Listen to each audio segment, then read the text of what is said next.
They know that if they continue in that bad way, the result is probably going to be death.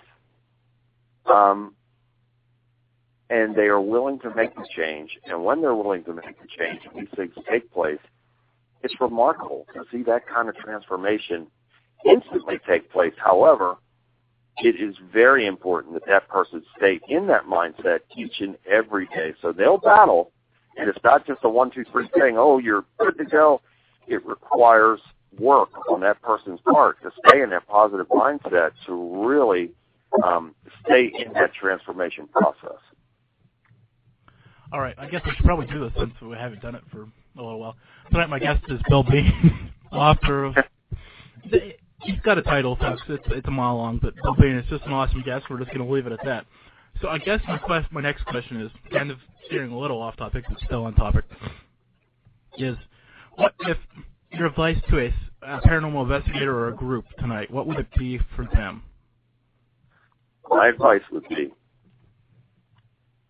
I would hope that paranormal investigators or groups are out there trying to help people. And if that's the case, then I would urge you to study. My advice is to study. We can never learn enough.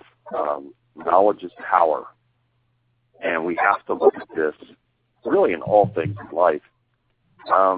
We have to look at our mind as a sponge, and we should be trying to absorb as much knowledge as possible so we can become wise. And when we become wise, we become powerful. And so this would be my strongest advice is to gain in knowledge and, do this and continue to do this, I hope, in helping people. It's not about trying to get 15 minutes of fame to be on television or to be a cool guy and be mentioned at the Paracons or whatever it may be. This kind of work should be selfless, and we're here to help others. In turn, God blesses us. If we give without expecting to receive, God will take care of us. We'll get something back. We don't even have to worry about that. So really, it's all about being selfless and putting it all on the line to help someone. There we go. I'm sorry. Too busy tweeting instead of...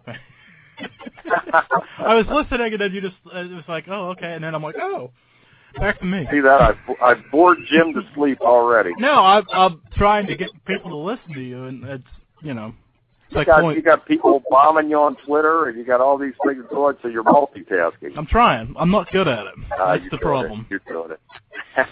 And for those who are wondering, I'm at I Talk Paranormal if you want to keep doing it. So, because I'm actually at Malliard, which is my personal account. As you may notice, there's an I in there, and it throws people off. So it threw me off. I thought I was spelling your name wrong. I thought, well, wait a minute. Oh, there is an I in there. Yep. So that's why I had to find something that hopefully everybody in this field can spell. I mean, I guess they require that much of them. If they want to listen to my show, they should be able to spell I Talk Paranormal. Well, we certainly hope so. So my next question, I was looking at your site. You've got all these great things you've done and all the books and this, that, and the other. But my eyes kept coming back to this 700 Club story that you have posted. Oh yeah. I'm doing the research and I'm bringing you on my show. I'm assuming they have a bigger staff than me. I would hope, because if they have one person doing it all, anyways. But don't they understand what you do? I didn't understand that. I don't think they do, Jim.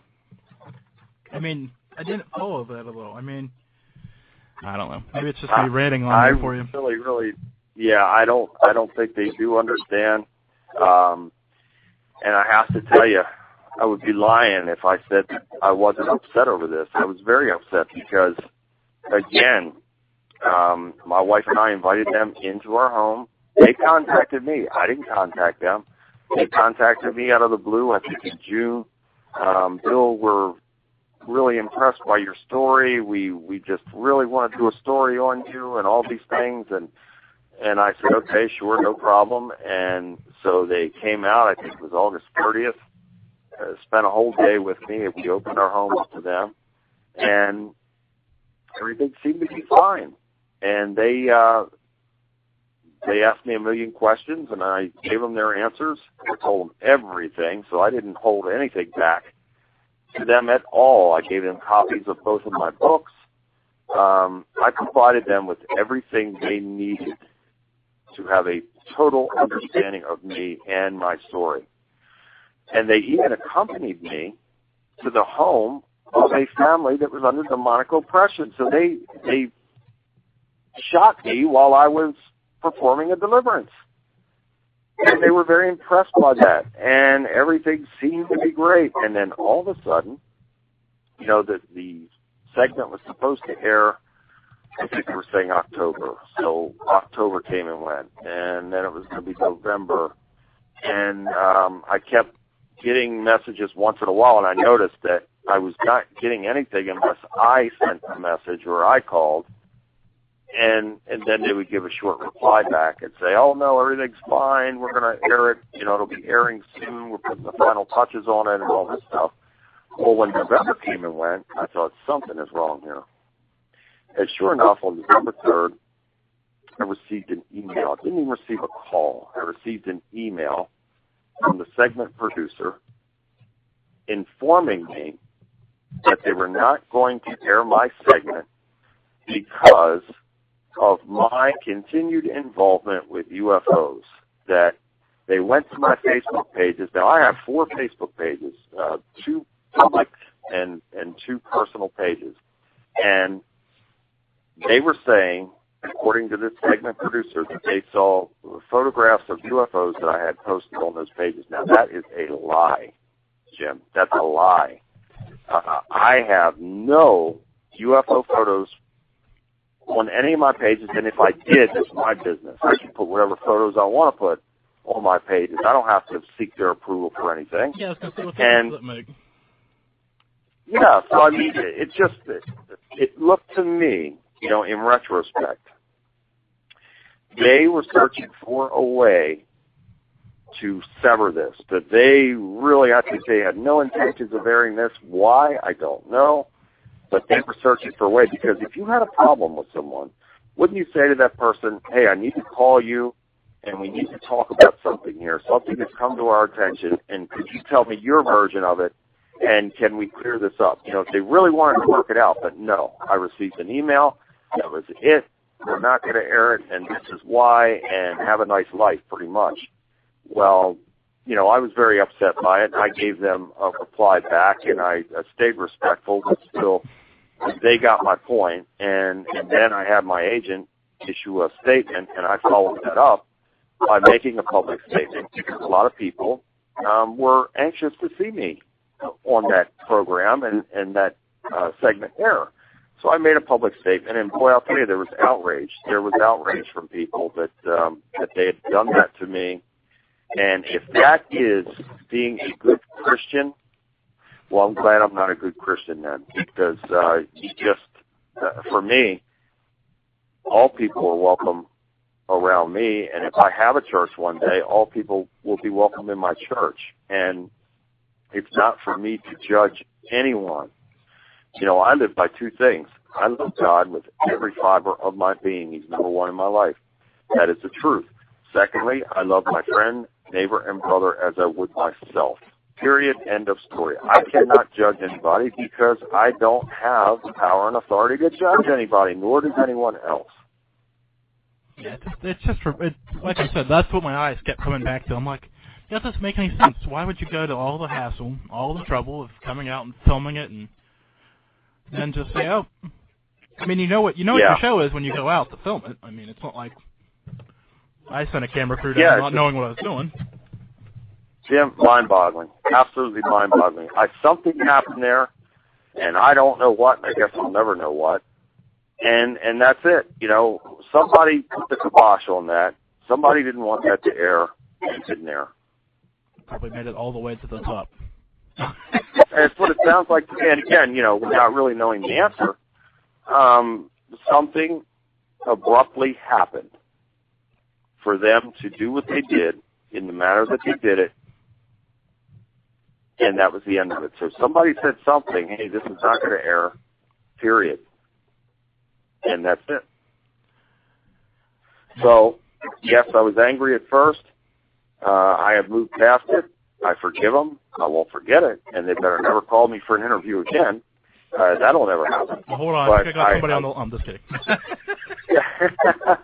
And I wish them well. I wish them well. I'm on the bigger and better things, and what's unfortunate about that is, the most unfortunate thing about that is that there may have been someone in that audience, in that viewing audience, that needed something that day. And had they been witness to my story, and had they seen that segment air, it may have reached out to someone and spoke to someone who was in need. And that's the unfortunate thing about it. There were people in need during that time that may have contacted me for help. And now, with it not airing, they may still be in darkness. And I certainly hope not, but it's just very, very unfortunate. That to me, when I think of something like that, that's the most unfortunate part of the whole thing. All right, I guess I probably should do this again before I forget, because I try to do it every so often because people tune in and out and all that fun stuff. My guest tonight is Bill Bean, deliverance minister, author. Oh, geez. Let's go to, what is it? BillBean. What's your website? Yeah, two sites, BillBean.net and BillBean104.com. So I have two sites, and they're both great sites. And how did you get started into getting two sites? Well, there's just so much information that there's a little extra on one and something different on the other. So I recommend going to both of them. Yeah, I know. I've looked at them both today. I have BillBean104.com open right now. I was trying to say it's that right now, but yeah, it's just anyway. So okay, tell me about, you're working on Dark Force the movie right now, right? Is that what I remember you telling me?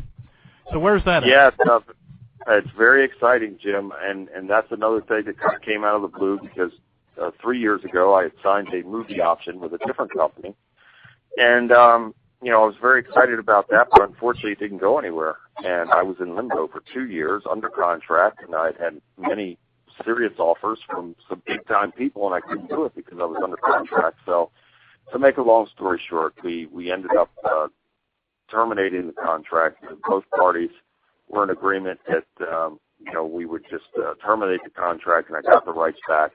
And it wasn't long after that I was approached by 35mm Pictures, and we began to talk, and I knew right away that this was going to be a fit for me. Great people, great company. Dale Laves is the CEO, producer, writer, great guy. Couldn't ask for anybody better. And we got a contract done, and then he went to work, and boy, I'll tell you, in a short amount of time, he had the script written, the screenplay, the whole works, and we're very excited about it. We have a delay now because we were set to begin filming on January 14th.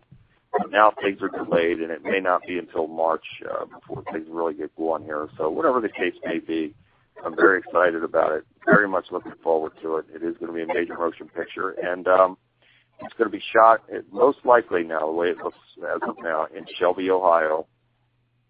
And they have gone to great lengths to try and capture the authenticity of the story. So I am the executive producer on the movie, which means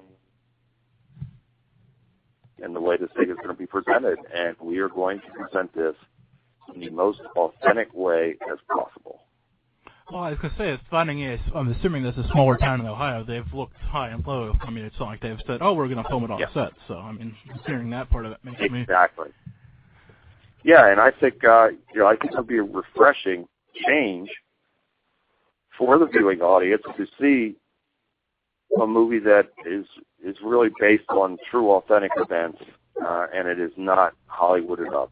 And I think that'll be refreshing for audiences to see the difference between enhanced content and Hollywooding up the story with all the special effects and all that kind of stuff, as opposed to seeing the story the way it truly unfolded. It's going to be a very, very powerful presentation, and the best part about it is in the end credits, as the movie is ending, there will be contact information listed in the final credits for anyone that is